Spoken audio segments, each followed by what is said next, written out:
লিচু খাই তাৰ বাকলি পেলাই দিয়ে নেকি? এতিয়াৰ পৰা পেলাই নিদিব। ইয়াৰ আছে চমৎকাৰী গুণাগুণ। হয়, লিচুৰ নাম শুনিলে মানুহৰ মুখত পানী অহাটো যেন স্বাভাৱিক। লিচু খাই আমি বাকলিটো নিশ্চয়কৈ পেলাই দিওঁ। কিন্তু আপুনি জানেনে লিচুৰ বাকলিৰ গুণাগুণ সম্পৰ্কে?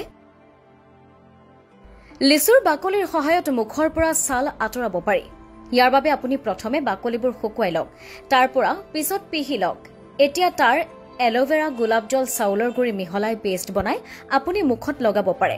ই আপোনাৰ ছালখন মসৃণ কৰাৰ লগতে স্ক্ৰাব হিচাপে কাম কৰিব। প্ৰায় 15 মিনিট সময় এনেদৰে আপুনি নিজৰ মুখমণ্ডলত আপুনি ব্যৱহাৰ কৰিব পাৰে।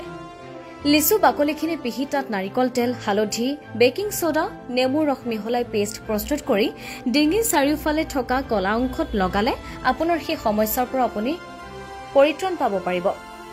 লিচুৰ বাকলিৰ সহায়ত ভৰিৰ গুৰুহাৰ মলি পৰিষ্কাৰ কৰিব পাৰি। এই বাকলি পিহি লৈ তাত ভিনেগাৰ, বেকিং সোডা, মুলতানী মিট্টি মিহলাই গুৰুহাত লগাই ৰাখক। শুকুৱাৰ পিছত গুৰুহাটো পৰিষ্কাৰ কৰক।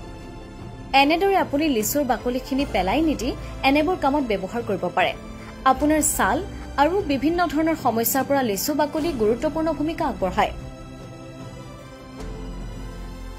আপোনাৰ মুখমণ্ডলত হোৱা বিভিন্ন সমস্যা, পিম্পলছ হওক বা অন্য কিবা, এনেবোৰ সমস্যা তথা আপোনাৰ ডিঙিৰ ছাল কলা পৰা সমস্যা আৰু ভৰিৰ গুৰুহাৰ কলা পৰা সমস্যাৰ পৰা আপোনাক পৰিত্ৰাণ দিব এই লিচুৰ বাকলিয়ে।